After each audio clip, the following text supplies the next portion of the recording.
Mary Poppins. Story by P.L. Travers and illustrated by Genevieve Godbout.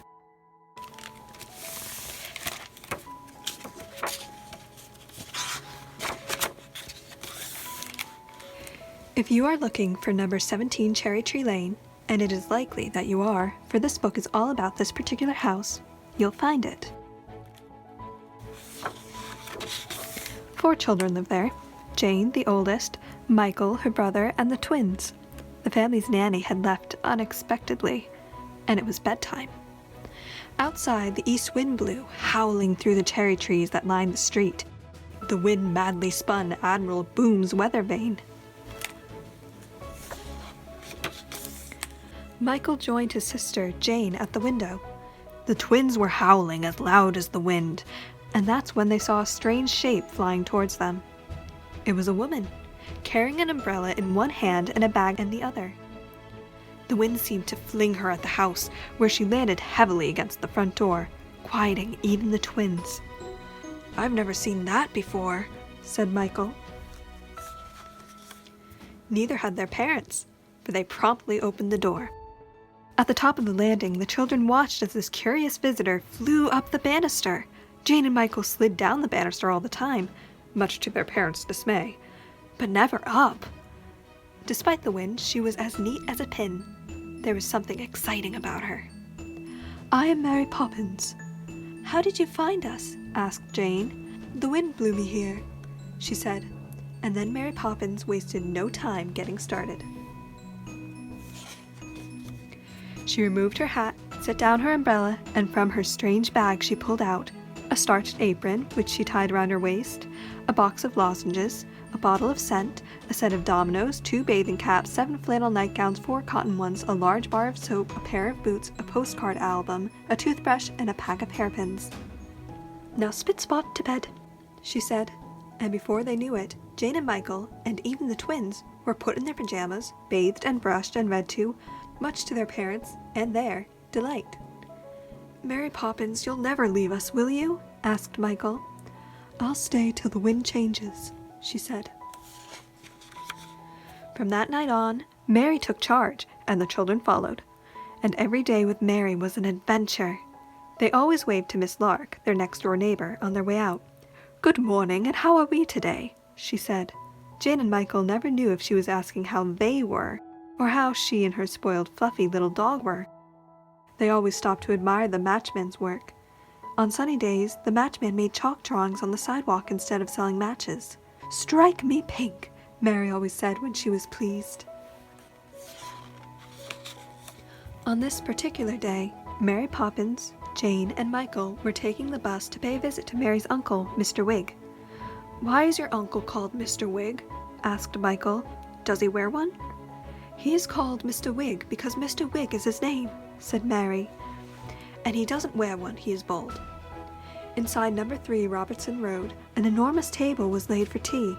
But where was Mr. Wigg? Jane and Michael heard a giggle and looked up. "Oh, Uncle Albert, not again! It's not your birthday, is it?" Mary Poppins asked. "I'm afraid it is my birthday," he said, "and whenever my birthday falls on a Friday, well, it's all up with me. Absolutely UP."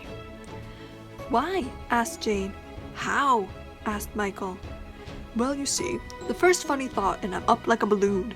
And until I think of something serious, I can't get down." The children laughed, and the more they laughed, a curious thing happened.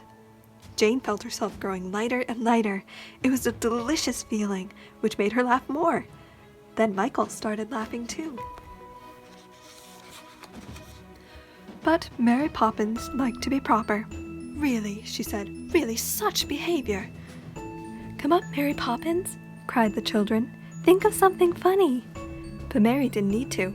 She could fly even without laughing. She brought the table with her. "Time for tea," announced Mr. Wigg, and the children laughed some more. "It's time to go," said Mary after a while, and no need to think about serious things like school or growing up. They all came down with a thump, just in time to catch the bus home. When the days started growing shorter, Mary Poppins brought Jane and Michael to the most curious shop they had ever seen. "Fanny, Annie, Mary called out in the empty shop. "Annie, Franny," her echo called back. Miss Franny and Miss Annie appeared with their mother, Mrs. Corey.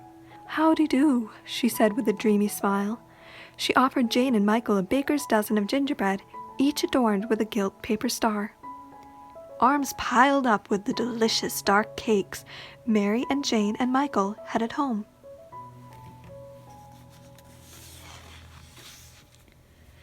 Later that night, after the gingerbread was gone and they had hidden their gold stars away in the nursery, Jane and Michael awoke to voices outside the window. Franny and Annie each held a ladder and set them up with one end on the earth, the other in the sky. Mrs. Corey painted the sky with glue, and Mary Poppins stuck gilt stars that began to twinkle furiously. "They're stars! Are the stars gold paper, or is the gold paper stars?" Jane wondered.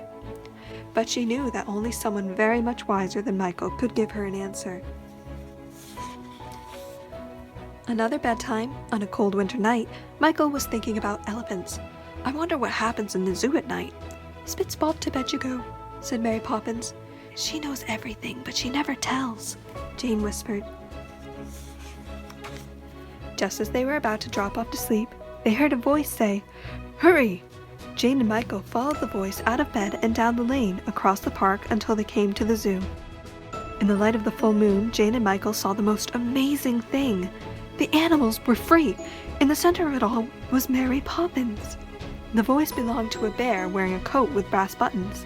He handed them each a ticket and told them, "We are all made of the same stuff, birds and beast, star and stone. We are all one."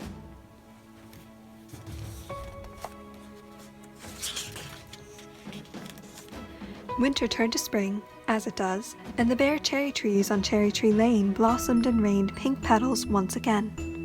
Mary Poppins was especially quiet as she tidied up after supper. For a moment, she put one hand lightly on Michael's head and the other on Jane's shoulder. There was something different in the air. Admiral Boom's weather vane confirmed. The wind had changed. Jane and Michael heard the front door slam. They rushed to their bedroom window.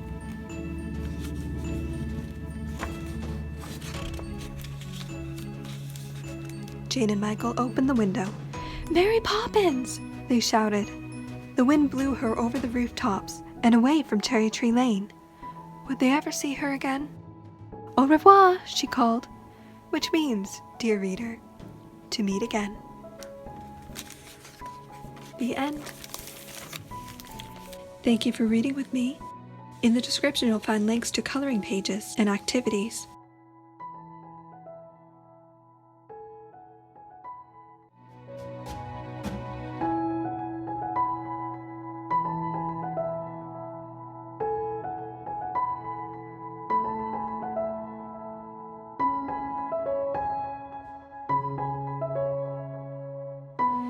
Thank you for joining me. I'll see you next week. Bye!